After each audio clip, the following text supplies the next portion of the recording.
I got into some of the digital things initially more for selfish reasons. The key there is not necessarily digital for the sake of digital, it's how well can we do analog.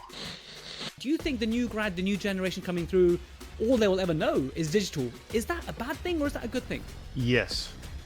And the reason I say that is I think it's the correct answer for both. Yes, bad and good. Are you at any point picking up your analog facebow and then working on analog articulators to wax up? Or have you got to a point now whereby the trust and the faith you have in your digital workflow means that you can do it fully digitally? The biggest thing that a lot of people don't understand is analog versus digital. Are we there yet? How on earth does a digital articulator work? And what's the point? And are there any real advantages to the digital workflow other than it looking, cool and pretty on the screen? Can it help you be more efficient, more accurate, more predictable? We're going to cover all those things with our guest today, Dr. Seth Atkins. I tell you, this guy is a whiz. He's part of the organizing committee of the AES, that's American Collaboration Society, and this is part of the AES Takeover. We are promoting the AES 2026 conference, which has got some of the biggest names in occlusion, comprehensive dentistry, and TMD over 2 days in Chicago. The date is 18th and 19th of February 2026, and it's called the Evolution of the Oral Physician. The lineup, I tell you, is absolutely phenomenal. And also, it's a privilege to be one of the speakers alongside Mahmoud Ibrahim. We have the 8 a.m. slot on Thursday, 19th of February. So it'd be great to see as many of you there as possible. Hello, Protrusive, I'm Jaz Gulati, and welcome back to your favorite dental podcast. Let's talk about digital articulators. Now, let's go back to basics for our students and younger colleagues. The whole point of an articulator is so that we can mimic the patient on the table. Because we can't take the patient home with us and design the restoration in the mouth and then fit it the next day, we have always needed a way to mimic the patient, mimic their head, mimic their movements, mimic their bite, so that we can work on the benchtop. So the analog way was to use a facebow and then feed that facebow into something like a semi-adjustable articulator. Now, what you see on the articulator, this analog articulator in front of you, we're hoping is somewhat representative of your actual real patient. So that when you design the cuspal inclines of the molar, let's say that you're restoring, that when you put it in the mouth and the patient then moves left and right, it happens so in the same way as it did on the articulator. The ultimate benefit of that is less adjustments, more accuracy, and ensuring that the design that you intended actually works in the patient's mouth. Now, when you talk about comprehensive dentistry and doing more units, doing full mouth cases, you can appreciate how important it is to replicate the patient. And let me tell you, this episode is all about digital. We are moving away from analog facebow and analog articulators. Now, you'll see how Seth explains why we can never probably be fully 100% digital in these big cases, because the final stages still need to be analog, because the patient, when we fit the crown in the mouth, that's an analog process. So we still need some analog knowledge. But how can we harness the power of digital articulators? It's a very exciting, very geeky episode. And I've put a few interjections in there to help make it as tangible as possible so that our younger colleagues, our students can also follow along. That's always the mission of this podcast. I asked Seth how we are now transferring the patient to the digital articulator. So like I said, in an analog world, we use a facebow, and we talk about the role of facebow, but then how do we actually now use a digital facebow, if you like? And then how do we ensure that the movements are as close as possible on the digital articulator? The Protrusive Dental Pearl is one that was given to me by Dr. John Cranham. As you know, I attended his lecture recently in Copenhagen, all about occlusion, cosmetics, and digital. And what he's doing with digital is amazing, just like Seth. The top tip that can help your lab technician is, as well as when you send over the STL files to your lab, what they don't get is the color. Very often the lab software, all they get is like the digital stone models. They don't get to see the color models. They don't get to see if there's any ink on the teeth, i.e. articulating paper marks. And sometimes when it's clear, when you're looking at a color scan, what's gingiva and what's tooth, sometimes when you're looking at it on stone, it's difficult to tell. So the tip is to also ensure that they can see the color version of the model. Many times this is with a .ply file. That's a .ply file. So our scans are STL files. The color overlaying is a PLY file. So ask your lab, hey, are you seeing what I'm seeing? Are you you seeing color, or do I need to send you the PLY file? If anything, if it's one thing that this tip allows you to do or encourages you to do, is to have that conversation with your technician. Anytime we can have more of a conversation with our lab techs about our workflows, we are benefiting. We are growing because we depend so much on our lab techs. So my friends, get in touch with your lab, ask about the PLY file. Do they have it already or do they need it? Because it can help them, it can give them additional data. Make sure you check out the link below to learn more from Dr. John Cranham, and of course, how you can come to AES 2026. I'll put all the links there. Let's now join the main episode and I'll catch you in the outro. Dr. Seth Atkins, welcome to the Protrusive Dental Podcast. Thanks for being up at this time in the US. Whereabouts? You're in Texas, right? Yes, sir. That's correct. Well, it's great to have you, my friend. I saw you 2 years ago now at the AES. Did a wonderful presentation. Thank you. You are a real whiz. I'm sure you get called all the time. You're a real whiz with the whole digital stuff. And we're excited to learn from you today. But Seth, I want to start with more about you, my friend. Tell us about you as a dentist, a family man, a practice owner, your digital enthusiasm. Absolutely. Yeah. I mean, honestly, I got into some of the digital things initially more for selfish reasons. I practiced south of Dallas, Texas, about 30 minutes. And when I took over the practice, I guess 2013 or so, my kids were 6 and 4. And, we were blessed in the sense that the practice got busy, things took off quickly, which was good. But the last thing I wanted to be doing was working up patients after hours. And during the day, you're seeing patients, it's hard to have time to do it. And yeah, I'd bring my wax stuff home, wax at the house. My wife would get mad because I'd make a mess, all these things. And it was tough to do, after the kids went to bed. Mhm. And so originally I started looking at things really more just how could I do this more efficiently? What can I do to streamline some of these things to make it easier to be more present with my family, hang out with the kids and, do all the things you want to do as a father and a parent in those scenarios on. And, it kind of occurred to me that it's a lot easier to do a lot of this on the computer. I can have a laptop at home. I can wax up on the screen. I can do, combine the photography, do all the things that we want to do digitally. And it's a lot easier. You don't have to carry the stuff back and forth. It expedites that quite a bit. And you kind of quickly learn you gain a lot in efficiency in doing it, not only cost wise, but time wise. And for me, that was huge initially. Was lucky in the sense that I started scanning back in 07, 08, like as soon as I got out of dental school. And so I've had a long time learning the scans and the pitfalls and pros and cons, but it took me a good 7, 8 years before I realized we're not really doing anything with the scans. And, we've reached this tipping point where I think the majority of clinicians are now scanning finally, but you really don't get the return on the technology and the leverage you've got digitally until you start to do something with that data.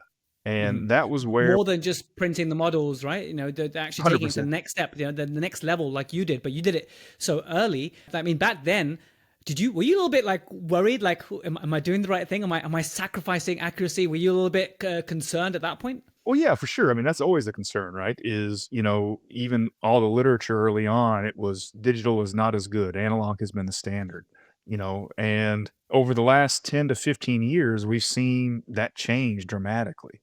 We've got a number of systematic reviews now showing digital is at least as accurate. In some cases, especially on the articulation side, some other things, it's the best representation of the patient by far. And that's kind of been, I think, the paradigm shift for many people is depending upon where you get your training, when you were trained, all those things.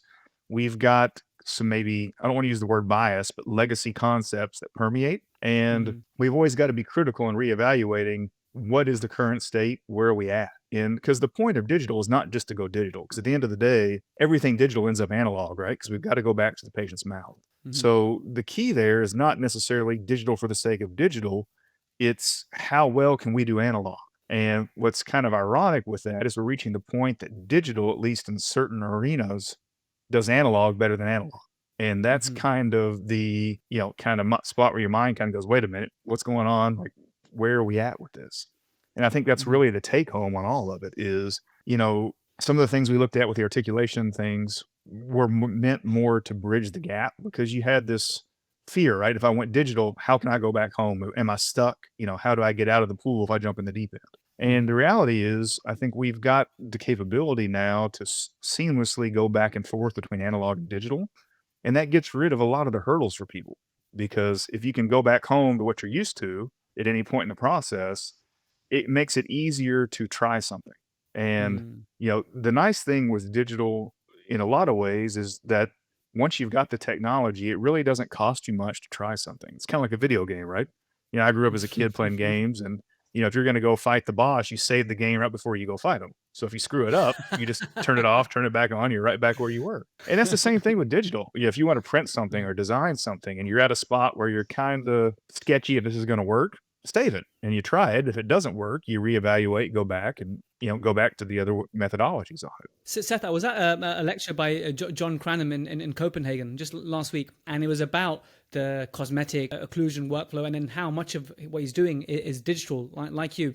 And he made an interesting point, which is very relevant to what you're saying about, okay, you can still go back to analog. But an interesting observation that John made is that nowadays, with the new grads coming through, because they never got to, or they don't get to, go and wax things up and mount an articulator, he was worried that when they go straight to digital, that they may be missing out a huge chunk in education. They may be missing out in terms of the why or the foundations of it. But actually, he concluded that it's not really a disadvantage at all because they get the concepts through digitally, and for them, they kind of bypass the whole analog, and that's not necessarily a weakness. What do you think about that? Do you think the new grad, the new generation coming through, all they will ever know is digital? Is that a bad thing or is that a good thing? Yes.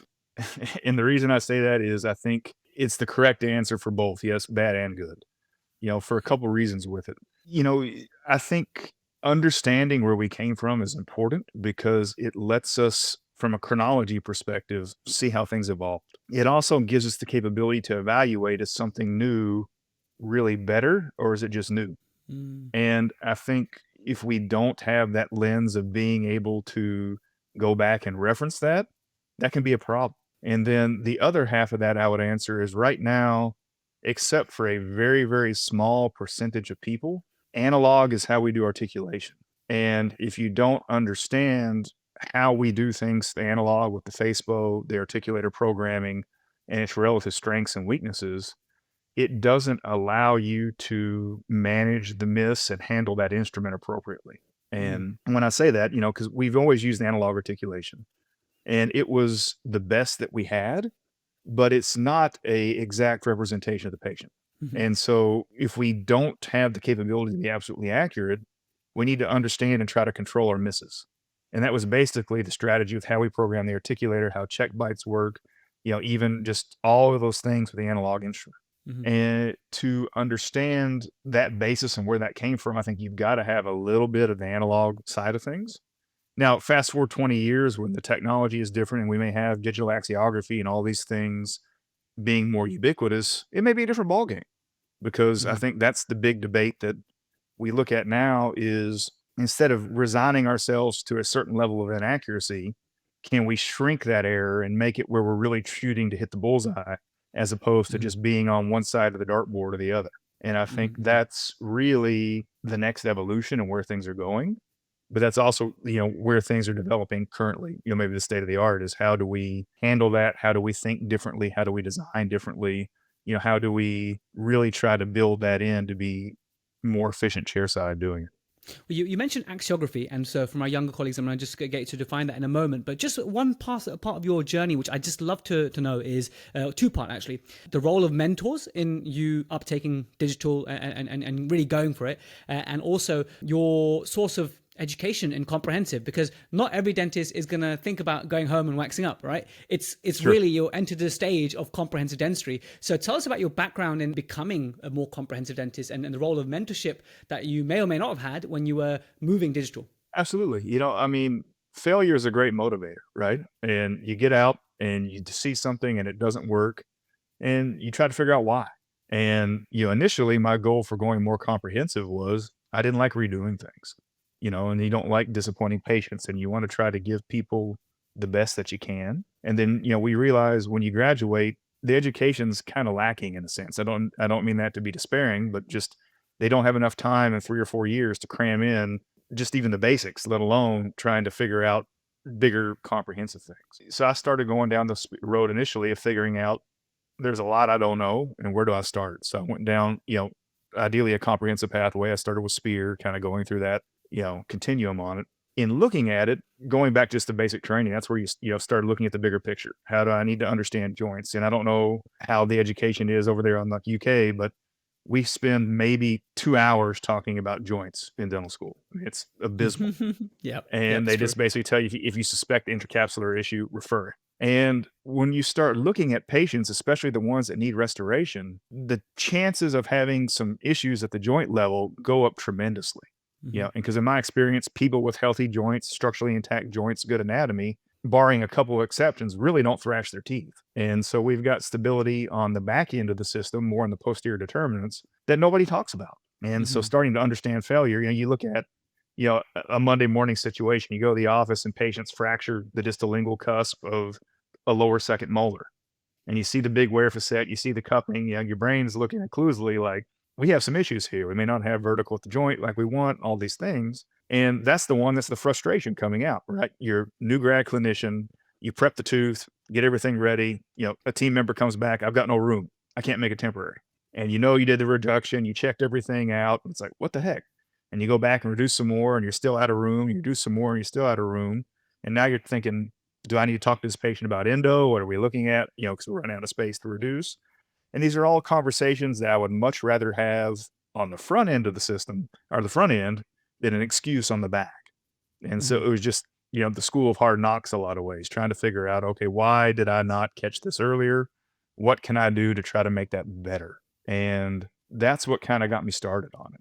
And then the Mhm. digital side was more initially from the scanning, just a practice builder because, nobody likes impressions, from Mhm. the patient perspective. And so it was initially kind of a builder to say, all right, we can get you in and we can do the diagnostics and we can take the molds or whatever we need to do and not have to have that, analog experience in doing it. And with that, that was probably my initial motivation to try to figure it out is if more patients are able to say yes, we can help more people do more things, grow the office, all the good parts that come around that.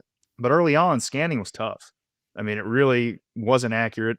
At times, depending on when you did it, we didn't understand the limitations of what the machines can and can't do. And sometimes we're trying to fit a round peg in a square hole, in the sense that that's not the right modality to fix the problem that we're going after. And I think even today, that's where a lot of people run into issues is we listen to the reps and who's selling the scanners and, oh yeah, you can do everything with it. There's no limitations. And you quickly find out it doesn't always work like you want. Mhm. And there wasn't really a support system to help people troubleshoot that. When I started doing a lot of the digital stuff, there was no manual in any of it. So we try something, I would go to lab groups and look at their forums and ask questions. And, sometimes Dental Town may have it, or, just honestly Googling it, trying to figure out something that did it.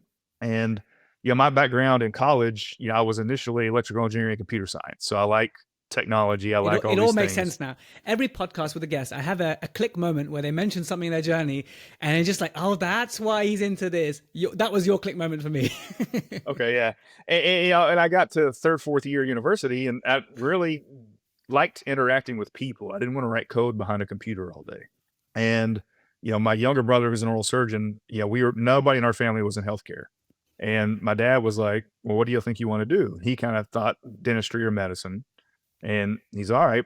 Well, go volunteer in a bunch of offices during the summers. Just sweep floors, pick up trash, just watch and see what you think you want to gravitate to. So we went to all the different kinds of offices we could find, and dentistry kind of clicked for both of us, just different specialties in doing it. But when you look at it, you see how things work and you see the workflows and you see the inefficiencies. And that's when it kind of started putting together, at least in my head, okay, some of these digital things offer an opportunity.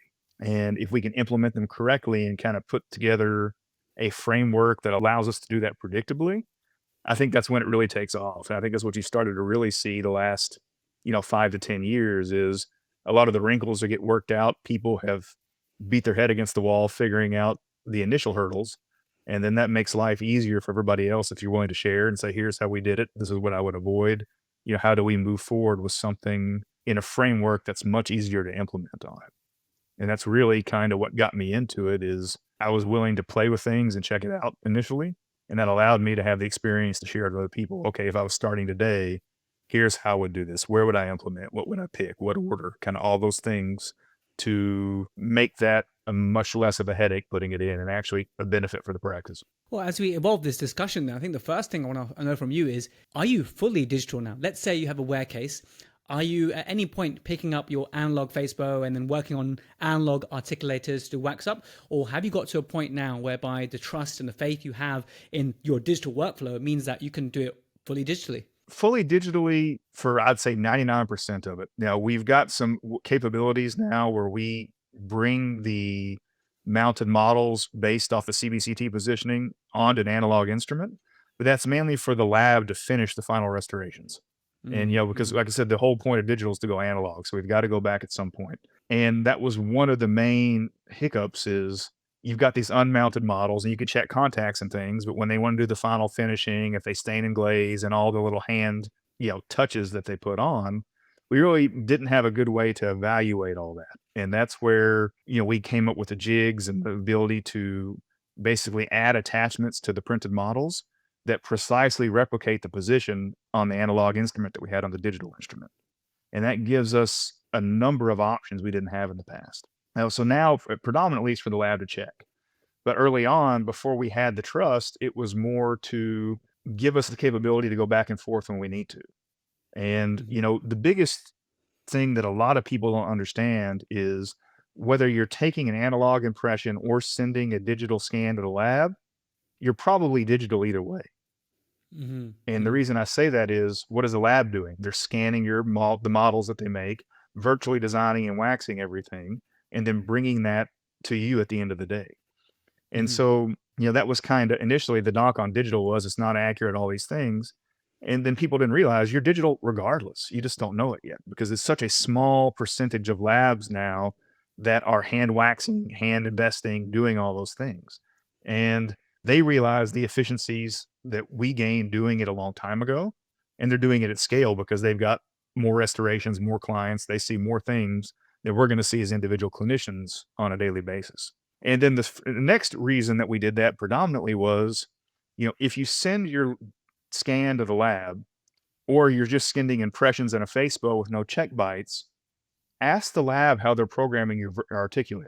And if you don't know the answer to that question, I think it's a worthwhile path to go down because the reality is we're giving the labs many times part of what they need. We can give them some information to help with the static relation. But when you do an articulation, there's two, types. So you have your static, which is your relation of the maxilla to the hinge axis, but you also have your dynamic relation. That's your programming on it.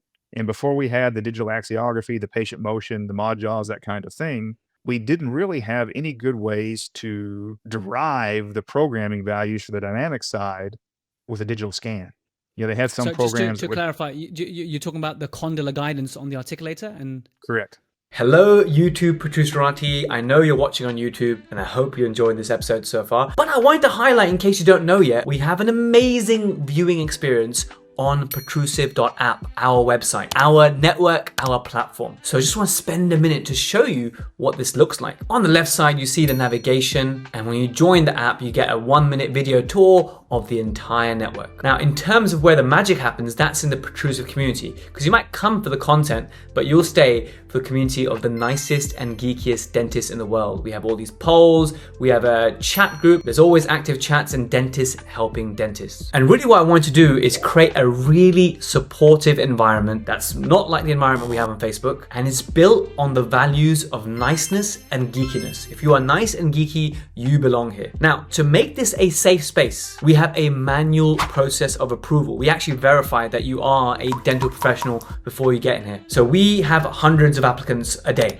So if it's been about 2 days and you haven't heard anything, either something's in your junk or you need to reach out. If you're still waiting to join your tribe, email marie@protrusive.co.uk. That's MARI@protrusive.co.uk, and she'll investigate what's happened. Now, all the videos you have on YouTube are also on here, but you actually have some extra ones for free that you don't have on YouTube. So you get some bonus content that's not on YouTube. And actually for the future, I'm not taking things out of YouTube, but some things are not appropriate for the wider made it public, and I want to sort of safeguard that information, which is like dentist talk, if you like. So that's why a lot of the content is only here and not on YouTube. So you're kind of missing out if you're not on here. That's why I'd love for you to join there. And if you join one of our paid plans, then what you get is access to the CE quiz like this one, and you can get CPD or CE certificates, and also you get our premium notes. So these are a great aid memoir or revision for an episode to really cement your learning. And whilst we have ads and YouTube places ads on YouTube, we don't have that on our network. So for the paid plan, you get to see all of the premium notes without any of the ads. And of course, you get to support Team Protrusive and help us to continue what we're doing. I'm just going to gloss over the Protrusive Vault, which has all our infographics and downloadables. These are all our masterclasses at this moment in time, and we're always planning to add more. And if you look at them, there's about 1, 2, 3, it's about 7 of them. But actually, if you look at the replay section, some of the live masterclasses that I've done and some of the training that people pay for on other websites is all on there, included as part of the masterclass subscription. And if you're a student, don't fear, we have a special section for you with all the student notes, which anyone can access. So for example, here is one on exodontia.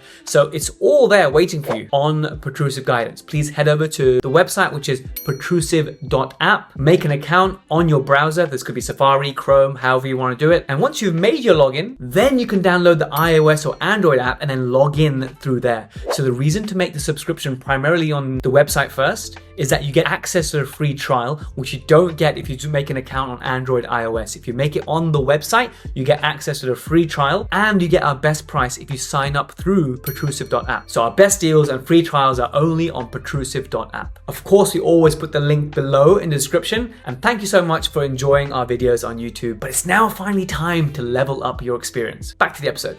Because you think with the analog instrument, you take check bites, right? You take your protrusive bites or your lateral check bites.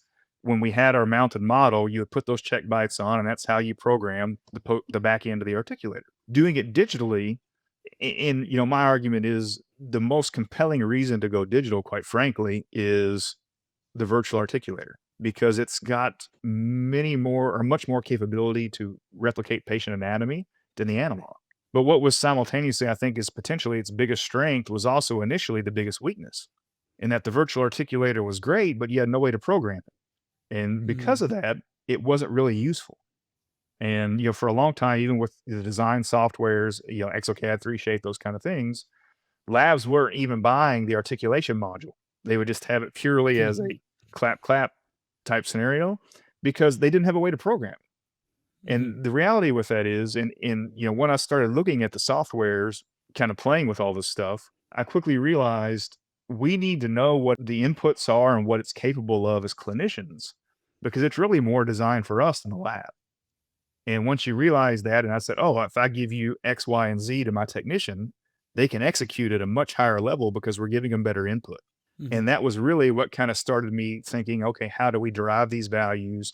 How do we give the lab what they need to execute at the highest level possible? And once that happens, you start to collaborate more. You realize some of the synergies in the software.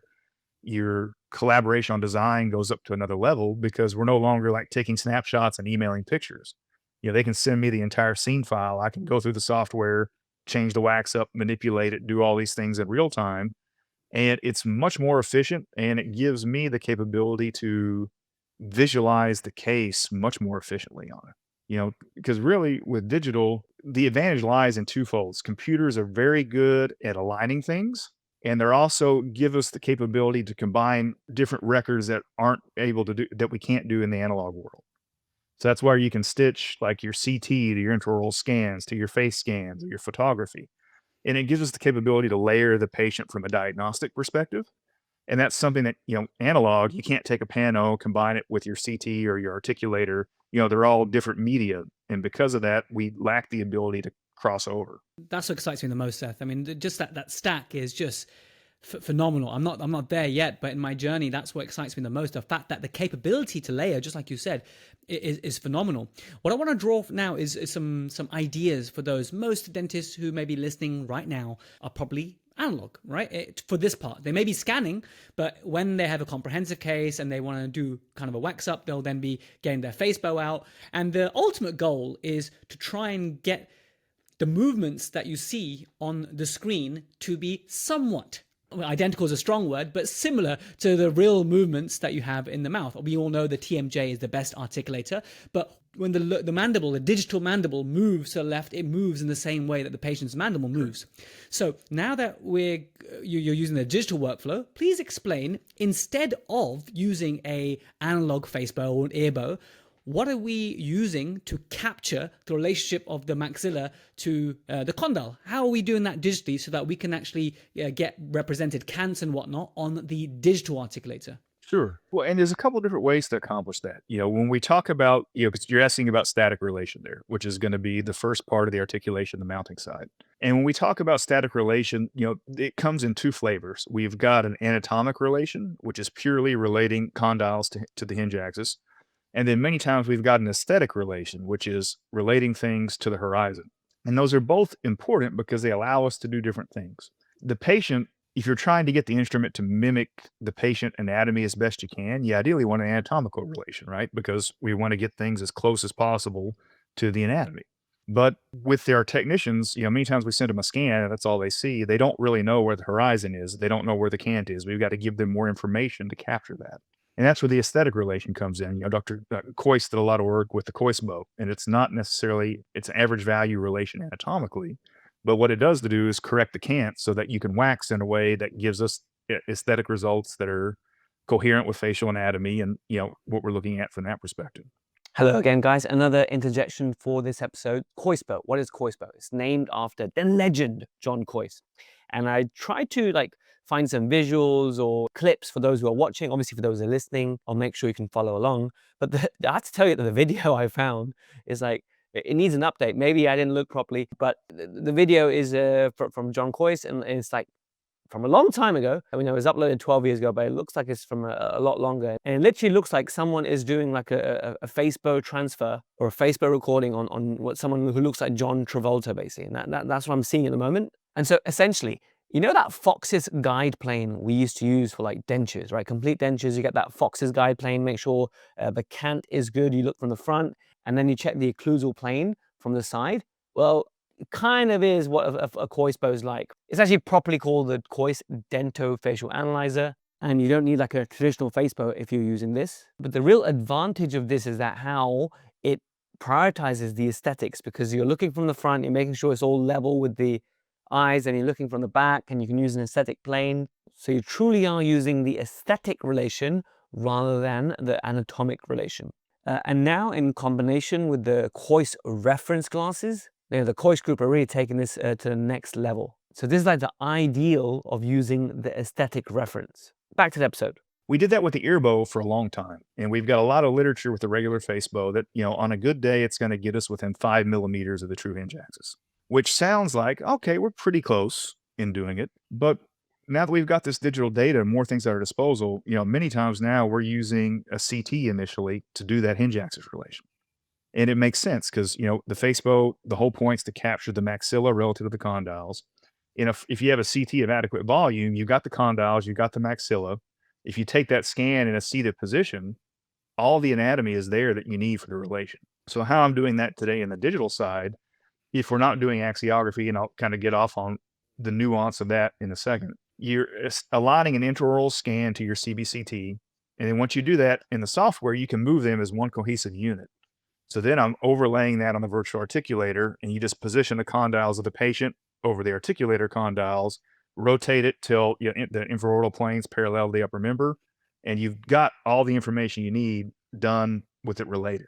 Now that's going to the give ultimate you, then, yeah? Using the CBCT, you essentially got the skull of the patient, the maxilla, and you're manipulating the articulator relative to that. And you can see the condyles. There's no guesswork. That's amazing. And so that is, would you say, the most accurate? Is that what the evidence is saying as well? So we've got literature now. There's a paper that was just released that was interesting. They were comparing clinicians, and they were given a multiple trials. I think it was 15 times for each clinician, and they versus an analog facebow, positioning it, on a reference model, and then translating that to the analog instrument, and then doing the same thing with the CT, aligning the scans and transitioning.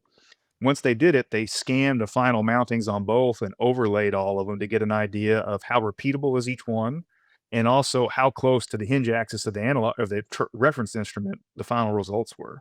And what they found is they confirmed with the earbow, still 5 millimeters. It was 5.2 millimeters plus or minus 2.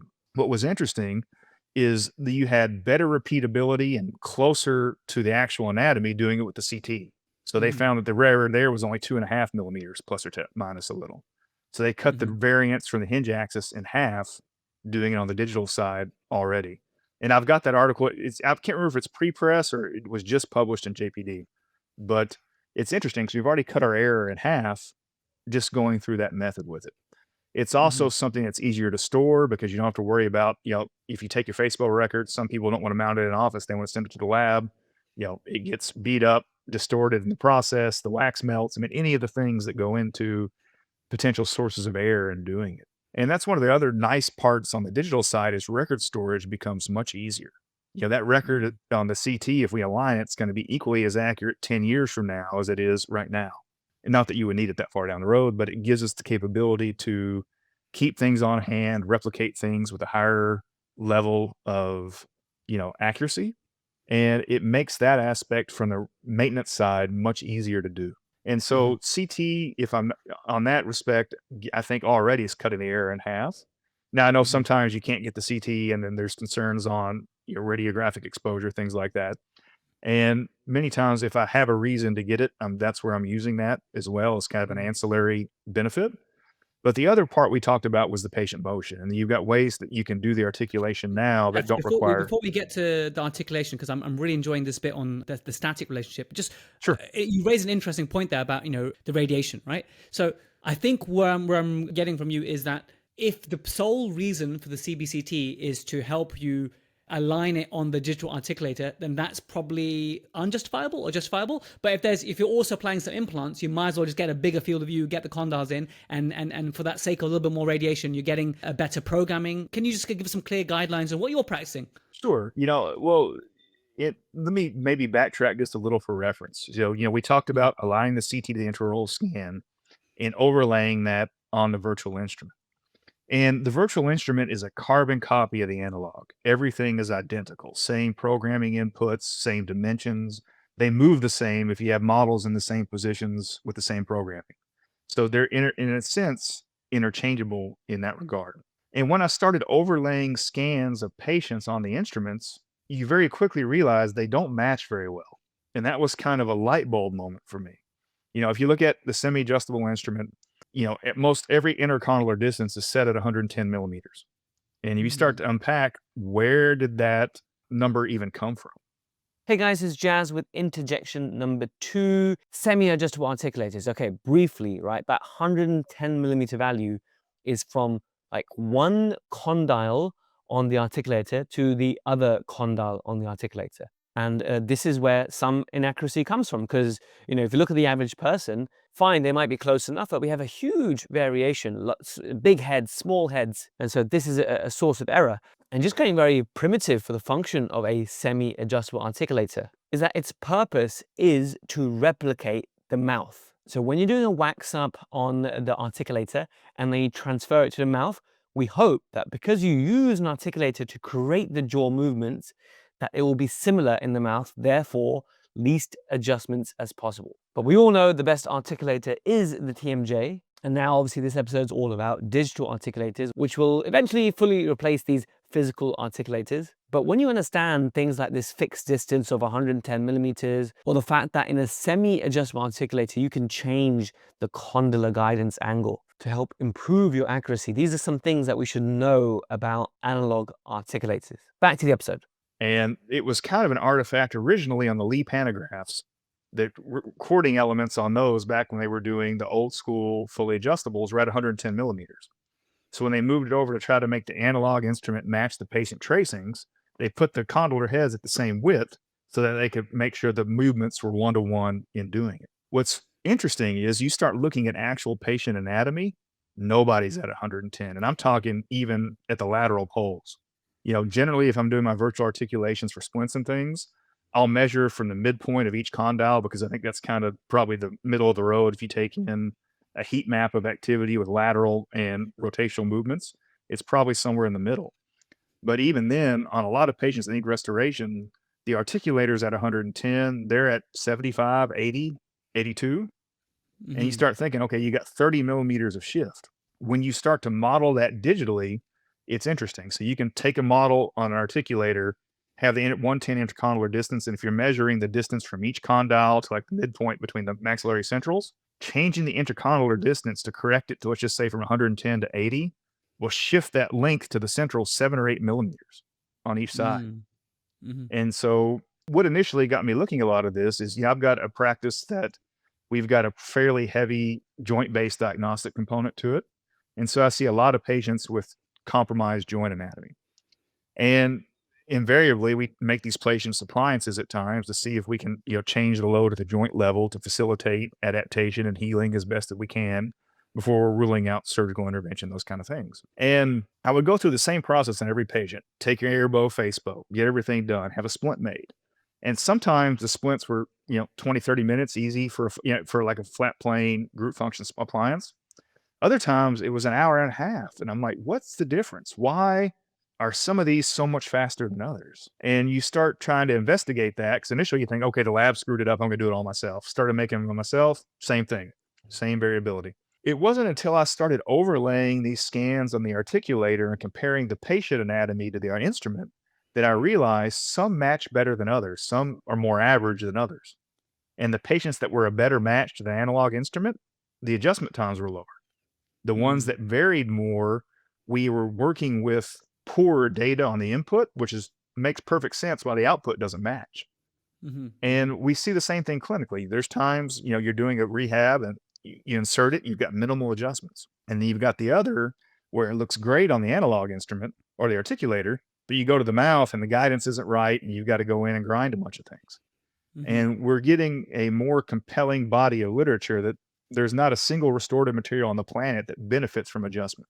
And That's very true. and with zirconia especially, if you Suleiman and them had some literature out that the minute you touch it with a burr, if we don't refire it, we're losing 50% of the strength. And the microcracks. And so, correct. Then they probably, if we're not firing it to heal them, and maybe 1% of people are refiring everything after adjustment. It just doesn't make sense from a practicality perspective. So all these benefits that we're seeing with zirconia being, the strongest material and all these things, you take half the strength away, we're below Emax immediately. And, you start wondering, okay, maybe that's why we're seeing some failures in certain places we didn't expect. And, there's a number of factors that play into that. But the take home there was many patients don't match our instrument.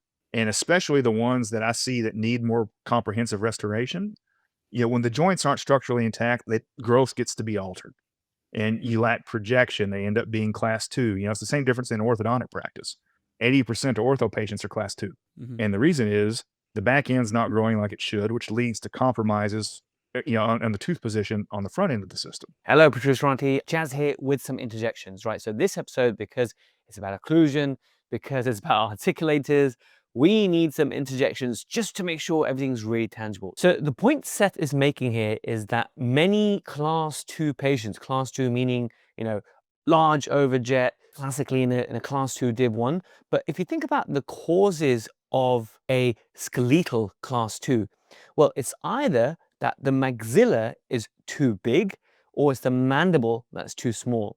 That will create you a class 2 skeletal pattern. And so what Seth is saying, and he's totally right, is that the main cause of class 2 is that the mandible is too small. Not necessarily that the maxilla is too big, but the mandible is too small. It's too set back. It is retrognathic in nature. It's smaller and set back in nature. And the final distinction here is, he said, poor posterior growth. And what he's referring to is the condylar growth and the health of the TMJs. So someone who does a really good job of talking about this is Dr. Jim McKee. Jim's a previous guest on the podcast. Jim McKee came on the podcast before, talked about Piper classification, but he's brilliant at talking about this stuff. And essentially, if you have a disruption in your TMJ, in your growth years, during childhood, during teenage years, then that condyle and that posterior mandible will not develop normally. If that doesn't develop normally, then that will contribute to a class 2 because it'll make your mandible deficient. So just making that important distinction. Once again, if you're enjoying these and these are helpful, please comment, let me know. The last few times I've done this, everyone's been saying good things generally. And so we're kind of keeping it in the podcast, but there's still time to say, no, Jazz, this is not good. So you got to let me know. Back to that. Now, wheels spinning on that was, okay, how do we make things better match the patient? because at the end of the day, that's the goal. Legacy concepts, if you look at how we did things, it was more about making our patient fit an analog instrument. And it's a fine point, but instead of making the instrument fit the patient, we were making the patient fit the instrument and trying to control where the screw up was. Mhm. And I think that's where I was kind of alluding earlier. That I think is the biggest difference we're going to see is we're switching the order. Now we're actually truly trying to make what we're doing digitally truly match the patient as opposed to forcing them into a box that they may or may not conform to. So with the digital articulator then, that intercondylar distance, can you just simply just plus, plus, plus, minus, minus, minus and change that seamlessly? So on some, yes. Some programs, yes. Some you can't. Others, you got to be a little more adventurous and maybe go into the code and tweak it. Like Exocad doesn't let you do it off the rack, but there are ways to go about it. But the digital axiography side overcomes that limitation as well. So tell us, what is axiography? Tell us the definition. What is axiography? Sure. Yeah. So initially in the analog world, it came from the fully adjustable articulators, where they would go in and they had an apparatus that went on the face that attached to the lower jaw. And as it moved, it made physical tracings on paper on recording elements. And that's how they used that to program the analog instrument. They would use that to find the hinge axis. And you could actually change all the parameters on like the D5A Denar and some of the old fully adjustable articulators. And it was a great way to match the patient as best we could, but it was cumbersome. It took a lot of time and a lot of effort. And what they found was most people weren't going to do it. So we started going then to semi-adjustable, where you only have a few things to input, but you try to manage the miss so that, the analog instrument is designed to, as a general rule, be flatter than the patient's anatomy. And that's a benefit, right? Because if the instrument's flatter, as we grind everything in, the accessory cuss pipes are shorter. So when you go to the mouth, you have a steeper disclusion, you don't have interferences. And that works great if we're trying to execute canine guidance where you only need to have one plane steeper than the others and things come apart. But when we start having to do these progressive group functions and other things where patients may need more support at a joint level, it gets a lot harder to accomplish. So what we started looking at on the digital side is we've got ways now to capture all that data much more seamlessly. And these would be like Zabri or ModJaw or the different, digital axiography, or sometimes termed patient motion that you see. And what it really is, honestly, it's a high-speed camera that sits in front of the patient. And there's reflectors that are fiducials that get attached to the lower arch.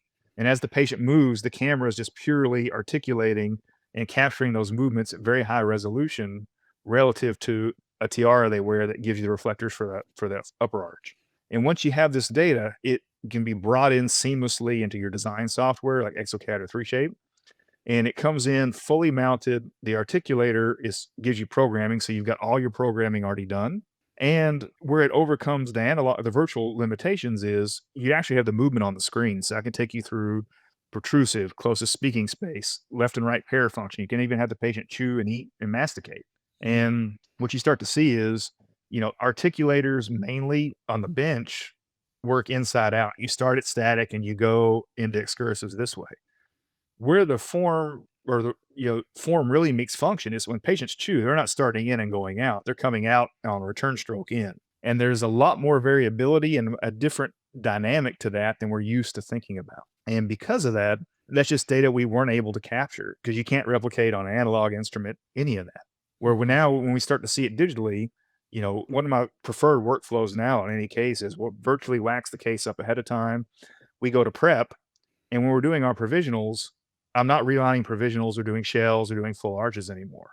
We're virtually combining our definitive prep scans with the virtual wax up and 3D printing the provisionals fully contoured. So everything is to your definitive margins. There's no reline. It allows us to do like full arches as single units now, which is huge for hygiene, staging. It makes life so much easier because now, if you've got a full arch maxillary restoration or provisional, the worst call you get is Miss Jones calls, one of them chipped. Okay, which one, where did it break? What do we got to do?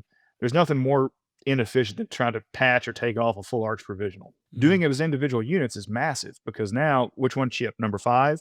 I can have number 5 reprinted before the patient gets to the office. The characterization is done. We verified that the scan was accurate initially when we did it. So, I hardly even have to see the patient. We can go in, the assistant can see the provisional, make sure everything's good. I'll come in, double check the bite, figure out what went wrong. And it's just a huge time savings doing it. And these 3D printed provisionals are like temp bond placed in. Is that how you're doing it? Like temporary cement, and then you're giving some time for adaptation and checking whether you're happy that the patient's TMJ is articulating as you planned for everything in the design stage. Yeah. Generally, I like Duralon for the 3D printed Mhm. provisionals just because I think I've had better success with that, but just from a long Same. term maintenance perspective on it.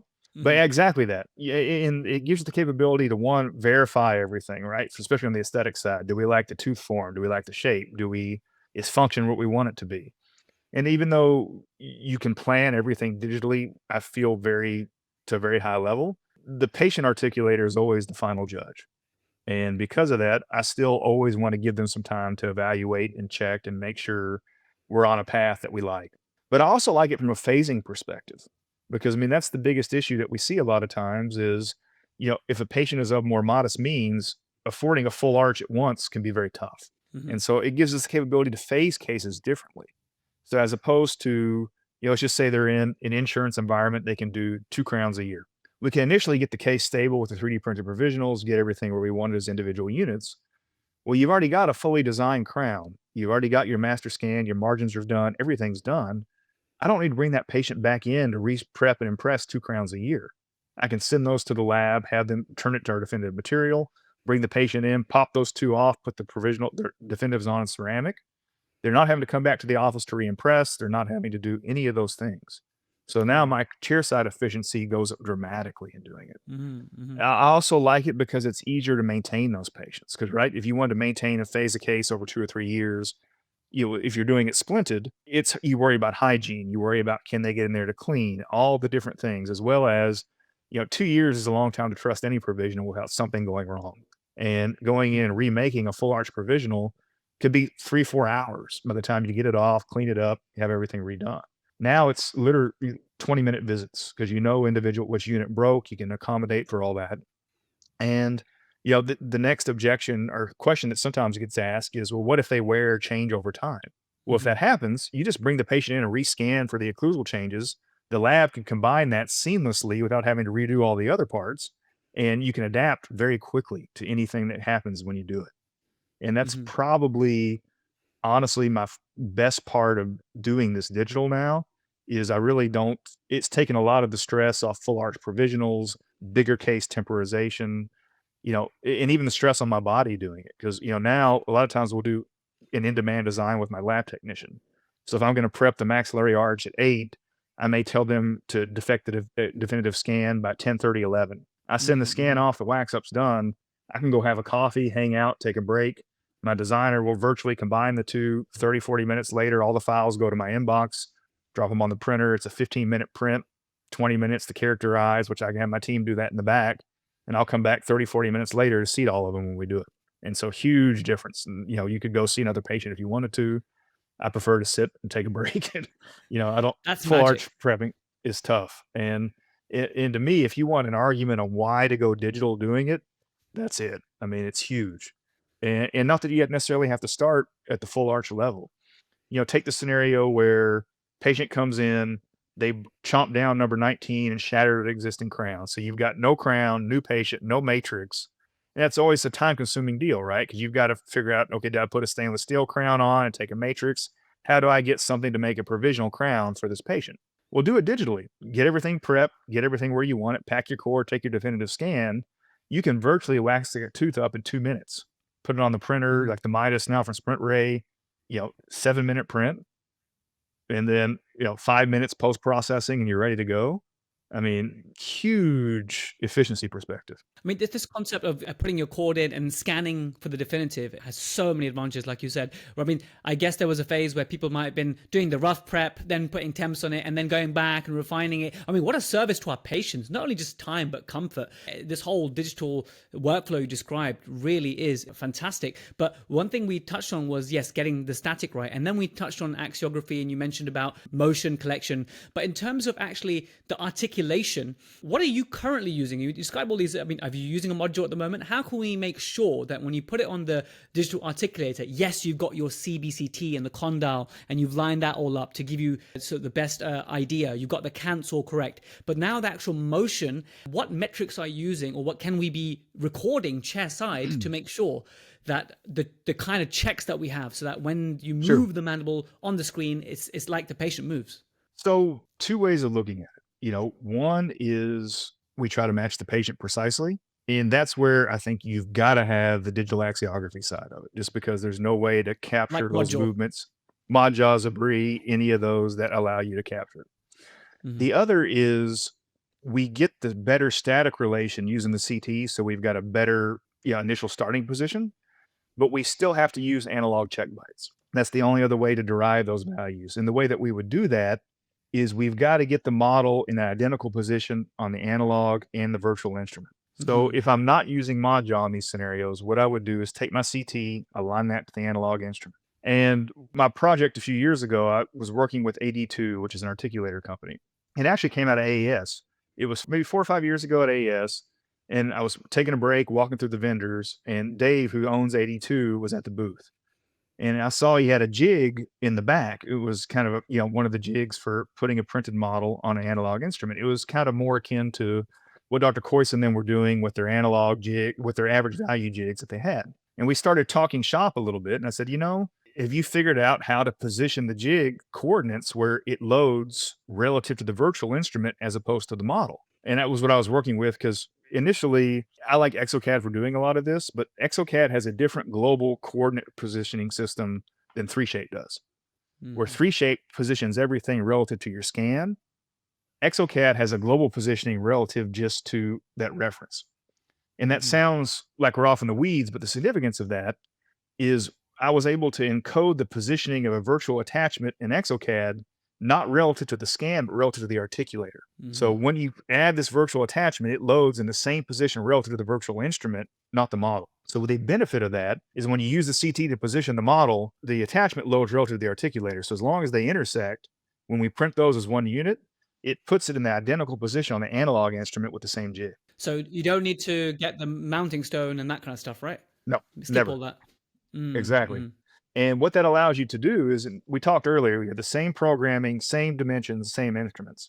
If the models are the same in both, I can now take my check bites on the analog instrument. So take your protrusive bites, take your lateral bites, program the analog, and I can plug those values directly back into the digital. So now we've got the dynamic movement programmed without having to guess. The downside to that is we're still resigned to the same miss, right? Because the analog instrument can't precisely replicate the movements. So we're going to have accurate programming on the analog to give us, the flatter movements, the things we're desiring, but it's not going to be the highest level of replication of the patient. And so depending on where you're at in the process and the adoption, and to be clear, if somebody was asking me today, what order do I get these things in? The motion side is the absolute last thing you need. You need to be scanning, you need to be comfortable with the software, you need to be 3D printing, all those things, because if you don't have those tools in your tool belt, you can't really take advantage of what the motion offers in that scenario on it. So from that perspective, that would be where I would tell you to start is if you've got a scanner, you've got one of the more expensive pieces of the puzzle, but you need to get comfortable with software because the software is what's going to allow you to manipulate the data and actually do something with it that's productive, both from an efficiency and an ROI perspective. Because when you send it to the lab, you really don't gain much, right? But when you've got the software in-house, if you want to 3D print the provisional, that's where you gain the time on it. And the other deal I didn't even talk about is 3D printing the provisionals is less expensive than using bisacryl. Oh, wow. I didn't know that. Which is huge. Yeah, the average bisacryl in the US is about $1.50 a provisional. I can print them, if you're using, depending on the resin, it's usually 60 to 75 cents per. So you're already cutting your costs by more than half. Something that's stronger and better fit and all those advantages for something that's way less. That's I didn't know that. That's amazing. And that's where you start to actually pay for the digital stuff, right? Is, because when you buy a scanner, the rep's always saying you're going to save $20,000 of polyvinyl. Well, yes, but over 5 years, and they don't tell you the monthly fee on the scanners and the maintenance and what if things break. When you're just scanning, you're really neutral at best in terms of the financial side of things. But when you start doing provisionals, okay, now we're saving 75 cents to $1 every time we print one. You do a splint, a digital splint from a lab's $150 to $200. It costs you $7 to print. A model is $4 to print, which sounds okay. It's cheaper on its own than doing mounting stone and all the others. But now when you're doing a wax up, a wax up in the US is $50 to $75 a unit. Virtually, it cost me $4 just to print the model for the stent. And so a 10 unit wax up, 700 versus 4, it doesn't take you long to actually start to pay for all the technology you want to bring into practice.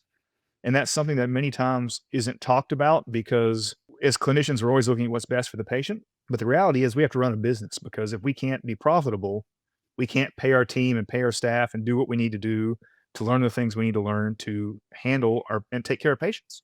And that's something that isn't touched on very often. Or I guess I would say it's more rare that usually when you bring in something new, you're doing it at an expense for a clinical benefit, right? So I'm going to be more accurate doing this, but it's hard to make it truly cash flow and make a good business decision. And I think that's where digital really has the potential to differentiate itself, is you can bring in all these technologies and all these synergies come in, and you actually have a way to make it a good business decision in addition to enhancing your clinical outcomes. And that's where I think it's special in that regard. And for many of us, Seth, think of how much fun you can have, right? Think it's the it's intersection of huge. technology and dentistry. I mean, you could sound, you can see from how you speak about it and your presentation at AES, man. Like for many people, right, this may not be their cup of tea because they just hate it. They very much love the analog world. They hate anything digital. I get it.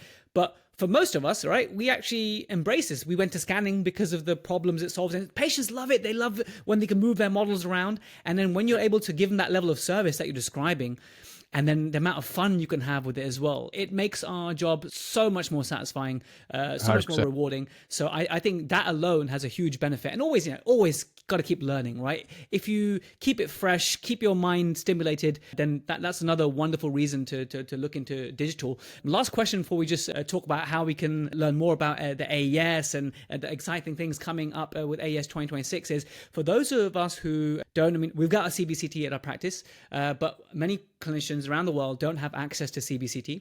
I've seen whereby a good way to perhaps replicate the static detail, the cants and whatnot, is aligning the digital articulator with the patient's photos.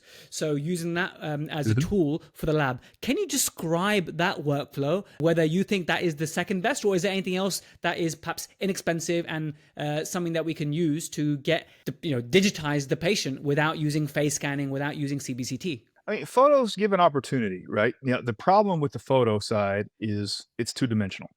And so if you're using a straight on and a side photo to try to do it, you can get some idea of it, but there's some wobble in the system on it. In those scenarios, I would tell you, go with the analog facebow and use the traditional method to do it, because that's inexpensive, easy to do. And we can then digitize that and work off that framework very easily doing it. And so that's the other way to look at doing it is, you can take measurements off the analog and plug those into the digital and use that for your positioning. And you're going to be, probably as good as the photos, if not better, doing it for sure. And Understood. So essentially, just so I got the workflow right, it's as an alternative to the photos, it's doing everything as we usually do: facebow, mounted an articulator at your desired bite, and then how are we getting the articulated models? Is it by scanning the positions, or just taking like ruler measurements and then plugging those into the software? you can do both. So, if your lab has a lab scanner, you can send that mounted model to the lab. They can easily digitize the articulator, and that allows for the alignment of it. The other way to do it would be, and that's actually how, like, one of my favorite splint programs is a program called D3 Tools or D3 Splint. And it was written by a dentist who also was a coder. He also did commercial software design. And I like it from that scenario because he understands what we're doing as clinicians, but it's also very intuitive. And it's dirt cheap. I think it's $600 US one-time fee, and you own it. Wow. But in that program, there's arrows that you can drag and drop, and it basically has 3 measurements, because to position something in space, you need an X, Y, and a Z coordinate. And it's a measurement from each condyle to the center point between the centrals, and an angular measurement from the infraorbitale through the condyle down. So you've got right condyle to central point, left condyle to central point, and an angle. Well, that gives you your 3 coordinates. So all I would do if I wanted to do that virtual articulation you can use your ruler. So measure, just put that facebow record on the analog instrument. You don't have to pour a model. You don't have to do any of that. And just take a linear measurement, condyle to there, and use a protractor. Between those, that you can put in the digital splint program and immediately go in and do your virtually articulated splint. Now you have a little wobble for the cant, and there's some finer points that you can do to tweak that, but you're going to be much closer than you otherwise would have been arbitrarily throwing that in. And so that's kind of the very easy, low cost MacGyver way to get there doing it. But there's other methods that you can do that obviously increase complexity going down. But that would give you a starting point for sure. And I would tell you that's a great place to learn to trust it, is make 2 splints. Have one done starting it with better values on the input, and have one done as average, and start to see where's the difference in doing it. And that was really kind of one of the nice things digitally, is when it only cost me $6 or $7 to make a splint, I can do multiple proposals. Same thing with wax ups. Usually having 3 or 4 aesthetic proposals is cost prohibitive because it costs you too much to the lab. Well, doing it now with virtual libraries and only costing $4 to print the difference, you can actually have so much more flexibility. And it lets us have the patient see these proposals ahead of time. There's less guesswork. More likely they're going to be happy with the initials, which is less time remaking, less time starting over. Just everything gets more efficient in that scenario. I think the thing to emphasize here for those listening is what Seth has done is, because of the fact that it doesn't cost much more to change a few variables and print it, you've been able to test and test and test. Well, what if you change this? What if you change that? And really your workflow is now a representation of all those near misses and failures, which were inexpensive failures because you were able to make that adjustment, spend 10 minutes to print it again and get it corrected. And what a service to your patients. So that again is a huge advantage of digital there. Tell us about your involvement with AES, Seth. How did you get involved with AES? You're on the squad of AES in terms of organization. What role do you have with AES, and how did you come into that? And what have we got in store for AES 2026? Awesome. Yeah. I had a couple cocktails one evening and started talking up in one of the suites after the meeting.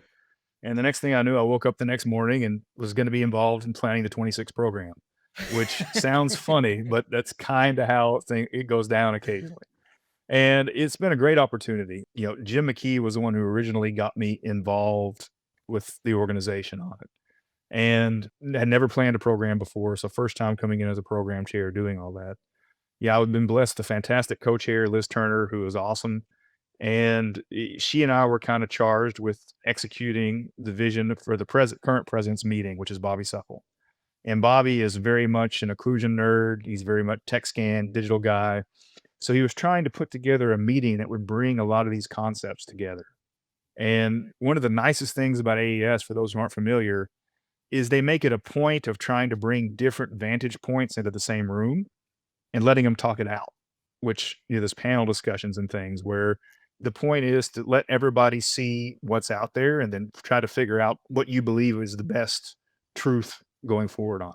And so for 26, we're looking at a lot of different things. There's a very heavy digital component, but we have a lot of sympathetics and airway and all the different things coming together that are problems for us clinically today. So we have, example, Jeff Rouse is coming in and looking at the etiology of wear patterns, and maybe looking at he's going to look at, is it more of a global thing as opposed to a toothpaste level deal? We got Tracy Nguyen talking about airway on it as well. We've got Mark Piper and Nick Llanos talking about the roles of sympathetics, how they play a role. Because the sympathetic nervous system, I'm finding in my practice, is something that makes a huge difference in a lot of cases, but it's something we were never taught to look at. And alterations in sympathetic tone, how do you diagnose it? How do you figure out if that is part of the problem? And I'll use an example. We have these patients that maybe have an asymmetric response to a procedure pain-wise.